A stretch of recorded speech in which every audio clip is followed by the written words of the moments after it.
Hi hello friends, ಎಲ್ಲರಿಗೂ ನಮಸ್ಕಾರ. Gagan cooking ಚಾನಲ್ಗೆ ಸ್ವಾಗತ. ಹೊಸ್ದಾಗಿ ನಮ್ಮ ಚಾನಲ್ ನೋಡ್ತಾ ಇದ್ದರೆ ಈಗಲೇ ಸಬ್ಸ್ಕ್ರೈಬ್ ಆಗಿ. ಬನ್ನಿ ಇವತ್ತು ಕ್ಯಾರೆಟ್ ರೈಸ್ ಮಾಡೋದು ಹೇಗೆ ಅಂತ ನೋಡೋಣ. ಮೊದಲಿಗೆ ಒಂದು ಈರುಳ್ಳಿಯನ್ನು ಹೆಚ್ಚಿಟ್ಟುಕೊಳ್ಳಿ. ನಂತರ 5ರಿಂದ 6 ಹಸಿಮೆಣಸಿನಕಾಯಿ, ಕರಿಬೇವು ಸ್ವಲ್ಪ, ಕಡಲೆಕಾಯಿ ಬೀಜ ಸ್ವಲ್ಪ. ನಂತರ ಬಾಣಲಿಗೆ ಎಣ್ಣೆ ಹಾಕಿ ಕಾದ ನಂತರ ಸಾಸಿವೆ, ಉದ್ದಿನಬೇಳೆ ಸ್ವಲ್ಪ, ಕಡಲೆಬೇಳೆ ಸ್ವಲ್ಪ,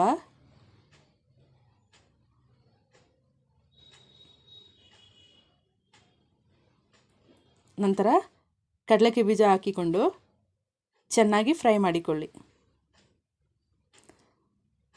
ನಂತರ ಈರುಳ್ಳಿ, ಹಸಿಮೆಣಸಿನಕಾಯಿ, ಕರಿಬೇವನ್ನು ಇಷ್ಟನ್ನು ಸ್ವಲ್ಪ ಕೆಂಪಗಾಗೋವರೆಗೆ ಹುರಿದುಕೊಳ್ಳಿ.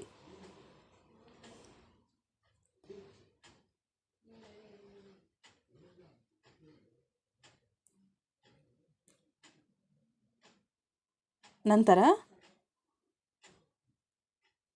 ತುರಿದಿರುವಂತಹ ಕ್ಯಾರೆಟನ್ನು ಈಗ ಹಾಕಿಕೊಳ್ಳಿ. ಅದು ಚೆನ್ನಾಗಿ ಫ್ರೈ ಮಾಡಿಕೊಂಡು ಈಗ 1 ಟೀ ಸ್ಪೂನ್ ಅರಿಶಿನ ಪುಡಿ,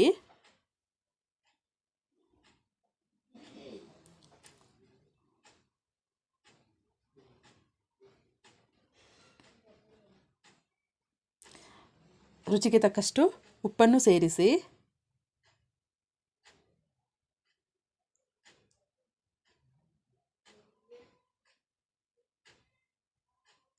ಈಗ ಇದಕ್ಕೆ ಉಡಿ ಉಡಿಯಾಗಿರುವ ಅನ್ನಕ್ಕೆ ಚೆನ್ನಾಗಿ ಮಿಶ್ರಣ ಮಾಡಿ ಕಲಿಸಿದರೆ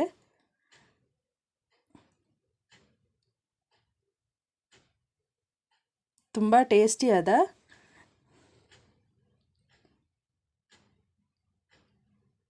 ಕ್ಯಾರೆಟ್ ರೈಸ್ ರೆಡಿ ಆಗ್ತಾ ಇದೆ.